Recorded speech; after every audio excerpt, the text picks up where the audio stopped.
Hello दोस्तों, स्वागत है आप सबका मेरे चैनल पवन बायो रिसर्चर में। और आज इस वीडियो में हम लोग जिस टॉपिक पर बात करने वाले हैं वो है साइंटिफिक पब्लिकेशन हाउस। वो पब्लिकेशन हाउस जो कि हमारे साइंटिफिक आर्टिकल्स को पब्लिश करते हैं। ठीक है, उनके बारे में आज हम लोग इस डिटेल में जानेंगे। वो क्या होते हैं, उनकी क्या इंपॉर्टेंस है हमारे रिसर्च लाइफ में। आइए शुरू करते हैं। फ्रेंड्स, सबसे पहले हम जानते हैं कि हमारे जो साइंटिफिक पब्लिकेशन हाउस हैं वो होते क्या हैं। तो they are organisations dedicated to publishing academic journals, books and conference proceedings. Means ऐसे ऑर्गेनाइजेशंस होती हैं जिनका मेन पर्पज यही होता है कि जो एकेडमिक जर्नल्स हैं, चाहे वो रिसर्च जर्नल हो, चाहे रिव्यू आर्टिकल हो, ठीक है, कोई भी आपका एकेडमिक जर्नल हो या फिर चाहे कोई बुक हो या फिर कोई कॉन्फ्रेंस प्रोसीडिंग्स हो, एब्स्ट्रैक्ट पेपर्स हो, कुछ भी हो, उन्हें जो पब्लिश करते हैं उनको हम कहते हैं साइंटिफिक पब्लिकेशन हाउस। ओके, वो इनके अंडर में बहुत सारे हमारे जर्नल्स होते हैं। तो अगर आप ये जो साइड में चार्ट बना हुआ है इसको अगर आप गौर से देखें तो सबसे पहले जो हमारे ऑथर्स होते हैं, ठीक है, जो रिसर्चर्स होते हैं, जो ऑथर्स होते हैं, जो रिसर्च करते हैं, तो सबसे पहले वो अपने रिसर्च करने के बाद पेपर लिखते हैं। पेपर लिखने के बाद उसे सबमिट किया जाता है पब्लिशर के पास। ठीक है, तो उसका एक पीयर रिव्यू प्रोसेस के थ्रू वो पेपर गुजरता है, उसको वैलिडेट किया जाता है कि वो सही है कि नहीं, ऑथेंटिकेटेड है कि नहीं, नॉवेल है कि नहीं। उसके बाद उसे पब्लिश किया जाता है। फिर जाकर के वो डाटाबेसेस जितने भी हैं उन पर अवेलेबल होता है। ठीक है, और बाकी जो रीडर्स होते हैं वो उन पेपर्स को रीड कर सकते हैं। ओके, तो ये हमारा एक जनरल पाथवे है जो साइंटिफिक हमारे पब्लिकेशन प्रोसेस है उसका। तो हमारा जो साइंटिफिक पब्लिकेशन हाउस है वो कहाँ पर रोल प्ले करते हैं। जो साइंटिफिक पब्लिकेशन हाउस होते हैं उनके अंडर में बहुत सारे जर्नल्स होते हैं और उन्हीं जर्नल्स में हमारे ये जो साइंटिफिक पब्लिकेशन है वो पब्लिश किए जाते हैं। ओके, इनकी इंपॉर्टेंस क्या है? Importance of scientific publication houses, they play a crucial role in disseminating research findings all over world में। ठीक है, ऑल ग्लोबली जो भी रिसर्च हो रहा है, ठीक है, तो रिसर्च की जो भी फाइंडिंग्स आ रही हैं उसको ऑल ओवर वर्ल्ड में स्प्रेडिंग में सबसे ज़्यादा रोल अगर कोई प्ले करता है तो ये हमारे जो साइंटिफिक जर्नल्स होते हैं वो प्ले करते हैं। ठीक है, इसके अलावा जो वर्क होता है उसको वैलिडेट किया जाता है पीयर रिव्यू प्रोसेस के through and maintaining the integrity of academic records. जो एकेडमिक रिकॉर्ड होते हैं उनकी इंटीग्रिटी को मेंटेन किया जाता है। ठीक है, ये इंपॉर्टेंस है हमारे साइंटिफिक पब्लिकेशन हाउस का। बात अगर हम करें कि कैटेगरी क्या होती है साइंटिफिक पब्लिकेशन हाउस की, तो ये हमारे मेनली तीन तरह के होते हैं: ओपन एक्सेस, ठीक है, subscription based and society publishers. ठीक है, ओपन एक्सेस क्या होते हैं? ऐसे जर्नल्स जो कि अपने रीडर्स के लिए free of cost content available करा सकते हैं। ठीक है, और इसके बदले वो कोई जो चार्ज होता है, आर्टिकल प्रोसेसिंग चार्ज, ठीक है, वो चार्ज किया जाता है हम ऑथर्स से, ठीक है, या फिर फंडिंग एजेंसी से। ठीक है, उसको पब्लिकेशन फीस होती है वो चार्ज करते हैं और फ्री ऑफ कॉस्ट ये आपको रीडर्स को अवेलेबल करा सकते हैं। ठीक है, सबसे बड़े एग्जांपल अगर हम देखें तो हमारा प्लस है, एमडीपीआई है और बायोमेड सेंट्रल है, इसके एग्जांपल्स हैं। अगर हम सब्सक्रिप्शन बेस्ड पब्लिकेशंस की बात करें तो ये जो जर्नल्स होते हैं, ये जो हमारे पब्लिकेशन हाउस होते हैं, ये क्या करते हैं?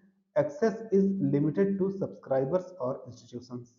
ठीक है, इनका जो एक्सेस होता है वो किसी पर्टिकुलर सब्सक्राइबर पर या फिर पर्टिकुलर इंस्टीट्यूशंस पर ही बेस्ड होता है। क्यों? क्योंकि ये जो चीज़ें प्रोवाइड कराते हैं, जो चीज़ों को एक्सेस प्रोवाइड कराते हैं, उसके बदले ये आपसे एक पर्टिकुलर फीस, पर्टिकुलर अमाउंट लेते हैं। ठीक है, तो ये सब्सक्रिप्शन बेस्ड पब्लिशर्स होते हैं। इनका एग्जाम्पल अगर हम देखें तो एल्सवियर है, विले है एंड टेलर एंड फ्रांसिस हैं। ओके, इसके बाद जो थर्ड है हमारा वो है सोसाइटी पब्लिशर्स। वो क्या करते हैं? They are linked to professional organisations often focus on specific discipline. ठीक है, ये ऐसे हमारे पब्लिकेशन हाउस होते हैं जो एक पर्टिकुलर स्पेसिफिक डिसिप्लिन पर ही फोकस होते हैं। ठीक है, ये प्रोफेशनल ऑर्गेनाइजेशंस होती हैं, स्पेसिफिक सोसाइटी या फिर स्पेसिफिक डिसिप्लिन जो साइंस का होता है केवल उसी पर फोकस करती हैं और उसी एरिया से रिलेटेड जर्नल्स को पब्लिश करती हैं। एग्जाम्पल की अगर हम बात करें तो institute of electrical and electronics engineers यानी कि IEEE, या फिर अमेरिकन केमिकल सोसाइटी जो कि ACS है। ठीक है, ये दोनों बहुत ही पॉपुलर हमारे साइंटिफिक जर्नल माने जाते हैं। बात अगर हम करें टॉप साइंटिफिक पब्लिकेशन हाउस की, जो हमारे टॉप के साइंटिफिक पब्लिकेशन हाउस है वो क्या है, इससे पहले हम एक छोटा सा स्टैटिस्टिक्स देख लें कि जो ग्लोबल पब्लिशिंग मार्केट स्टैटिस्टिक्स है वो क्या है। तो global academic publishing market is estimated at 30 billion annually. ठीक है। लगभग 30 बिलियन जो है एनुअली इसका कारोबार होता है and approximately 2.5 million research papers are published yearly. हर साल 2.5 मिलियन जो रिसर्च पेपर्स होते हैं वो पब्लिश किए जाते हैं। इसके अलावा growth of open access journals are now representing 47% of all publication globally. ठीक है, जो भी मतलब पूरा पब्लिकेशन हो रहा है, ग्लोबली पब्लिकेशन हो रहा है, उसमें से जो ओपन एक्सेस जर्नल्स हैं वो 47% हैं।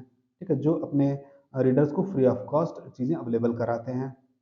ओके, अगर हम बात करें मेजर प्लेयर्स इन साइंटिफिक पब्लिशिंग्स, ठीक है, सबसे टॉप के हमारे जो जर्नल हाउस पब्लिकेशन हाउस हैं वो कौन कौन से हैं, तो सबसे पहले नाम आता है हमारा एल्सेवियर का। ठीक है, it publishes 2500 plus journals globally. ठीक है, 2500 से ज़्यादा जर्नल्स को ग्लोबली पब्लिश करता है and 17 million articles available in this database. इसके डेटाबेस में 17 मिलियन से अधिक आर्टिकल्स अवेलेबल हैं। ठीक है, journals include the Lancet, Cell and Science direct.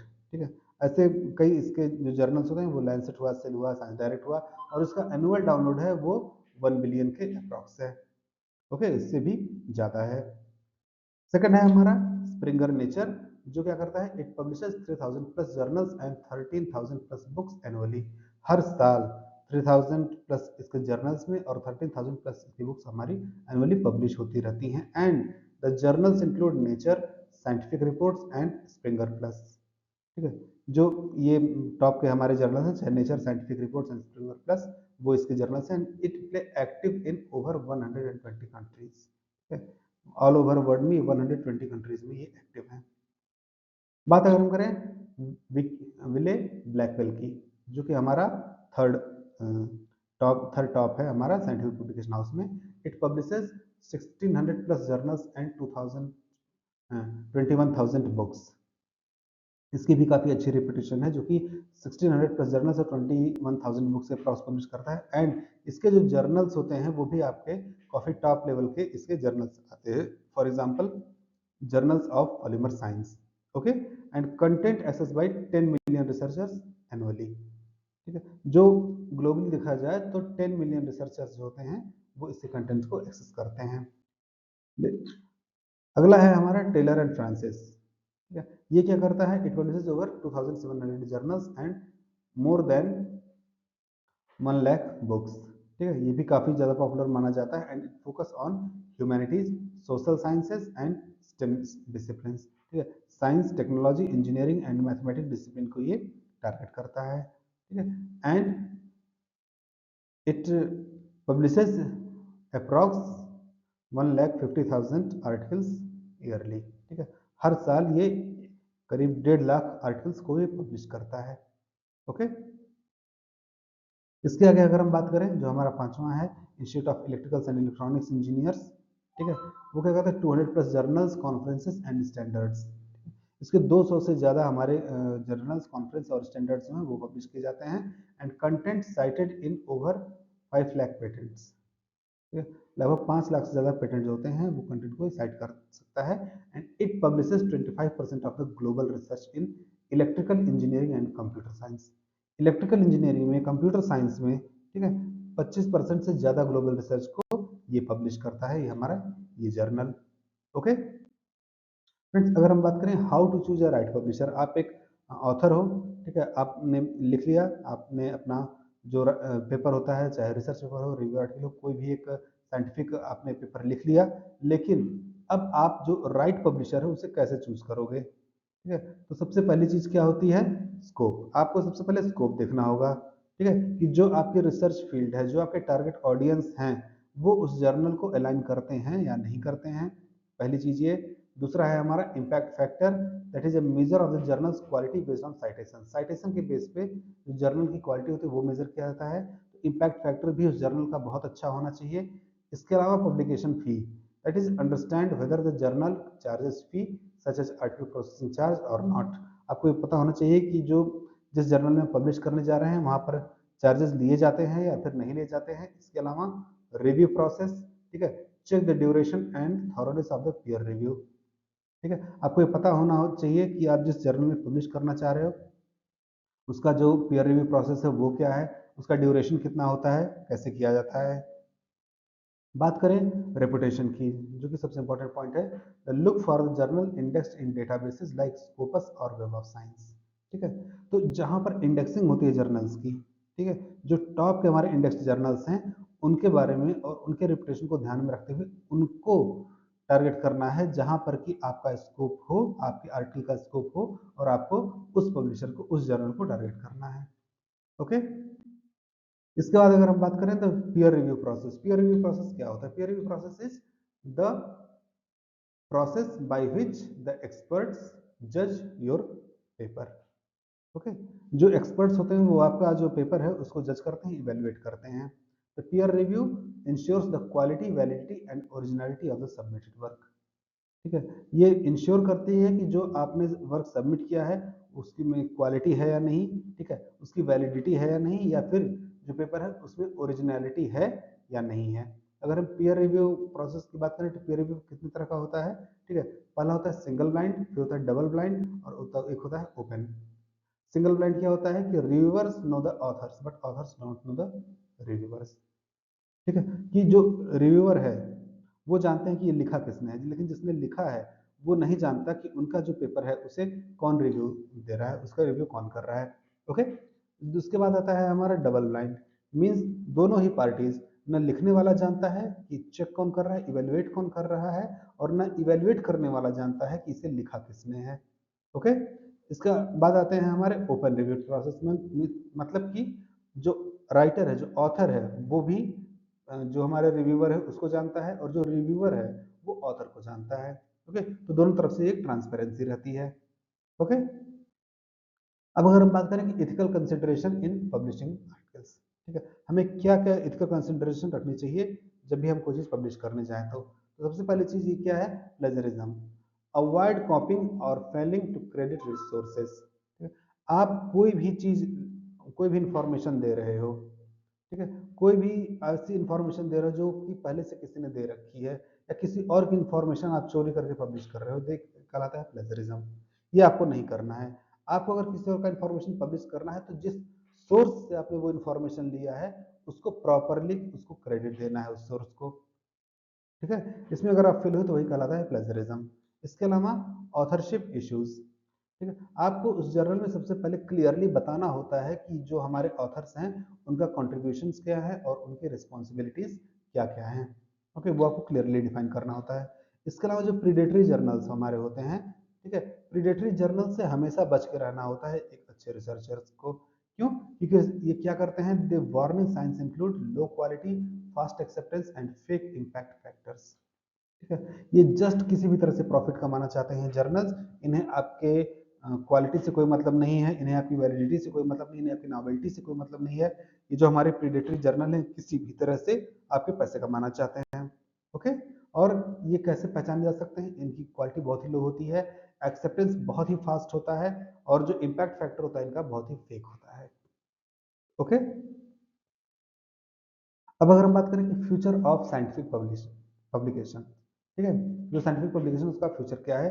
तो सबसे पहला जो ट्रेंड है, आज के ट्रेंड में क्या चल रहा है? सबसे पहला है ओपन साइंस। ठीक है, open, everything is open, open methodology आपकी होगी, ओपन डेटा होंगे, ओपन सोर्स होंगे, ओपन पीयर रिव्यू होंगे, एंड ओपन एजुकेशनल वैल्यू होगी। ठीक है, इससे क्या होगा? एजुकेशनल प्लेटफॉर्म्स होंगे। उससे क्या होगा? Increasing transparency and accessibility. ठीक है, जो एक्सेसिबिलिटी है, जो ट्रांसपेरेंसी है आपके वर्क की, वो काफी हद तक बढ़ जाती है। ठीक है, इसके अलावा pre print servers, pre print servers क्या होते हैं? Platforms like this and this, ठीक है, allow early sharing of findings. ये जो प्लेटफॉर्म्स हैं, ठीक है, आर्जिव एंड बायो आर्जिव, ये क्या करते हैं? They allow early sharing of findings. आपकी चीजें पब्लिश हुई नहीं उससे पहले वो शेयरिंग करने को आपको फैसिलिटी प्रोवाइड करा देते हैं। ठीक है, तो चीजें आपकी पब्लिश होने से पहले ही ऑनलाइन आपके एक्सेस की जा सकती हैं। इसके अलावा ए आई इंटीग्रेशन, ए इंटीग्रेशन क्या करता है? Streamlining the submission and review process. ठीक है, ए इंटीग्रेशन होने से क्या होता है? जो सबमिशन होता है, जो रिव्यू प्रोसेस होता है, तो सारी चीजें होती हैं वो स्ट्रीमलाइन में आ जाती हैं। ठीक है, बहुत ही स्मूथली चलती हैं। ये हमारे फ्यूचर के ट्रेंड्स हैं साइंटिफिक पब्लिकेशन के। ओके, इसके अलावा अगर हम चैलेंजेस की बात करें तो बैलेंसिंग एक्सेसिबिलिटी एंड सस्टेनेबिलिटी, ठीक है। जो एक्सेसिबिलिटी होती है किसी पर्टिकुलर जर्नल की और जो सस्टेनेबिलिटी है, ठीक है, इन दोनों के बीच में बैलेंस करना अभी आज के ज़माने में जो साइंटिफिक जर्नल्स होते हैं या फिर कोई भी साइंटिफिक हमारा रिसोर्स है उसके लिए बहुत ही बड़ा चैलेंज है। ओके। अगर हम बात करें रिसोर्सेज फॉर द बिगनर्स, तो अगर आप बिगनर हो, आपने लिखना शुरू किया है, तो आपको कुछ चीज़ों को बहुत ही ज़्यादा ध्यान में रखना होगा, ठीक है। सबसे पहले टूल्स फॉर द रिसर्च, ठीक है। टूल्स क्या क्या होते हैं? जो आपके रेफरेंस मैनेजर्स हैं, ठीक है, उनका आपको इस्तेमाल आना चाहिए, आपको मेंडले आना चाहिए, आपको जोटेरो आना चाहिए। इसके अलावा जो ऑथर सर्विसेज हैं, यानी कि जो एडिटिंग सर्विसेज प्रोवाइड कराती हैं, जो कि आपके ग्रामरली है, ठीक है, एडिटेज है, ये इन चीज़ों को आपको मास्टरी में होनी चाहिए, आपको अच्छे से नहीं यूज करना आना चाहिए। इसके अलावा पब्लिशर गाइडलाइंस, ठीक है। एक चीज़ हमेशा ध्यान रखिए कि जब भी आप कुछ लिखने बैठिए, ठीक है, कोई भी साइंटिफिक आर्टिकल्स अगर आप लिखने बैठ रहे हैं, तो हमेशा सबसे पहले अपने दिमाग में 2 या 3 जर्नल्स को रख के चलिए, उनके गाइडलाइंस को रख करके चलिए, ठीक है। उनके गाइडलाइंस को रख करके चलिए। ये सारी चीज़ें क्या होंगी, अगर आप उनके गाइडलाइंस को दिमाग में रख के लिखेंगे, तो जो पब्लिशर की गाइडलाइंस हैं उनसे आपको ज़्यादा काफ़ी मैसेज होंगे और एक्सेप्टेंस के चांसेस थोड़े फास्टर हो जाएंगे, तो थोड़े ज़्यादा हो जाएंगे, ठीक है। चीज़ें आपकी जल्दी एक्सेप्ट होने लगेंगी, रिस्पॉन्स आपके जल्दी आने लगेंगे। और ये गाइडलाइंस कहाँ होते हैं? These are available on publisher website, जो पब्लिशर है उसकी वेबसाइट पर ये अवेलेबल है फ्री ऑफ कॉस्ट। ठीक है। इसके अलावा अगर हम ट्रेनिंग प्लेटफॉर्म्स की बात करें, तो ऐसे बहुत सारे ट्रेनिंग प्लेटफॉर्म्स हैं जहाँ पर कि आपको साइंटिफिक राइटिंग, एकेडमिक राइटिंग सिखाया जा सकता है, जैसे कि आपके वेबिनार्स हैं, आपके वर्कशॉप्स हैं, ठीक है, और कई सारे तरह के कोर्सेज हैं, ठीक है, जो कि पब्लिशर्स के द्वारा प्रोवाइड कराए जाते हैं। इनको कि आप ज्वाइन कर सकते हैं, इनको यूज कर सकते हैं, ठीक है, अपनी ट्रेनिंग के लिए। तो फ्रेंड्स, एज अ कंक्लूजन हम यही कह सकते हैं कि जो हमारा साइंटिफिक जर्नल्स है वो बहुत ही इंपॉर्टेंट रोल प्ले करते हैं, ठीक है, रिसर्च लाइफ में। कैसे वो नॉलेज को स्प्रेडिंग करने में इस्तेमाल किए जाते हैं, और दे ensure the quality through peer review के थ्रू क्वालिटी इंश्योर करते हैं, और जो एकेडमिक इंटीग्रिटी है उसको मेंटेन करके चलते हैं। जो पब्लिकेशन हाउस हैं या तो ओपन एक्सेस होते हैं, या फिर सब्सक्रिप्शन बेस्ड होते हैं, या फिर सोसाइटी पब्लिशर्स होते हैं, ठीक है, जो कि हेल्प करते हैं कि आप अपने लिए बेस्ट प्लेटफॉर्म सेलेक्ट कर सको। इसके अलावा जो अगर कुछ फैक्टर्स ऐसे भी हैं जिनको कंसीडर करना जरूरी है, जैसे कि आपका जर्नल का स्कोप क्या है, जर्नल की रेपुटेशन कैसी है, उसका इम्पैक्ट फैक्टर क्या है, एंड फीस कितनी है, ठीक है, ये कुछ ऐसे क्राइटेरिया हैं जिसके बल पे आप किसी जर्नल को सेलेक्ट कर सकते हैं, ठीक है। इसके अलावा एथिक्स इन पब्लिशिंग, पब्लिकेशन की कुछ एथिक्स होती हैं, ठीक है। Adhering to ethical guidelines ensure credibility and protects the integrity of your work। अगर आप यहाँ पर adhere हो, जो ethical guidelines है वहाँ पर आप adhered हो, तो आपकी जो credibility है वो ensure रहेगी और आपकी जो integrity है वो maintain रहेगी। ओके। इसके अलावा अगर हम फ्यूचर ट्रेंड्स की बात करें, तो ओपन साइंस यानी कि एवरी रिसोर्स इज ओपन, और प्रीप्रिंट्स और एआई, ये कुछ ऐसे ट्रेंड्स हैं जो कि साइंटिफिक पब्लिकेशन के फ्यूचर ट्रेंड्स होने वाले हैं। ओके। इसके अलावा अगर हम प्रैक्टिकल टेक्निक्स की बात करें, तो अगर आप जस्ट एंटर किए हो रिसर्च लाइफ में, तो you have to start small, यानी कि explore journals in your field and study their submission guidelines, ठीक है। आपके फील्ड के जो भी जर्नल्स हैं उनको एक्सेस करिए, उनको एक्सप्लोर करिए, और उनकी जो सबमिशन गाइडलाइंस हैं उनको आप स्टडी करिए। इसके अलावा begin with smaller specialised journals to build your publishing experience, ठीक है। सबसे पहले स्टार्टिंग के जो छोटे जर्नल्स हैं, जो स्पेशलाइज्ड जर्नल्स होते हैं, उनको आप एक्सप्लोर करेंगे तो आपके लिए काफ़ी ज़्यादा बेनिफिशियल होगा, आपको पब्लिशिंग के एक्सपीरियंस मिल जाएंगे, ठीक है। इसके अलावा आपको एथिकल रहना है, ठीक है। जो प्रीडेटरी जर्नल्स हैं उनको अवॉइड करनी है, जो प्रॉपर साइटेशन होता है उसको इंश्योर करना है कि आप जहाँ से भी चीज़ें कोई रिसोर्स उठाएं तो उसको प्रॉपर क्रेडिट दें, and clearly define the authorship rules. और जितने भी ऑथर हैं किसी पर्टिकुलर जर्नल में, किसी पर्टिकुलर आर्टिकल में, उनका प्रॉपरली क्या रोल है, ठीक है, उसको क्लियरली डिफाइन करें। इसके अलावा लेवरेज रिसोर्सेज, जो बहुत सारी टूल्स अवेलेबल हैं, चाहे वो मिडले हो, ग्रामरली हो, ठीक है, या फिर जो एडिटिंग की सर्विसेज हैं, ठीक है, उनको आपको ज़्यादा से ज़्यादा यूज करना आना चाहिए। And engage with the community, आपकी फील्ड जो है उस फील्ड से रिलेटेड जो भी कम्युनिटी है, चाहे वो वर्कशॉप के थ्रू है, वेबिनार्स के थ्रू है, या फिर कॉन्फ्रेंस के थ्रू है, उससे आप ज़्यादा से ज़्यादा जुड़े तो आपकी जो एकेडमिक राइटिंग का स्किल है वो काफ़ी ज़्यादा वेल डेवलप हो सकता है। ओके। तो फ्रेंड्स, इस वीडियो में बस इतना ही। आई होप आप लोगों को ये वीडियो अच्छा लगा होगा। अगर आप कोई वीडियो अच्छा लगे जिससे अपने फ्रेंड्स के साथ भी शेयर करिए, और हमेशा याद रखिए कि pain is temporary but a doctoral degree is forever. तो मिलते हैं अगले वीडियो में। Till then take care and good bye.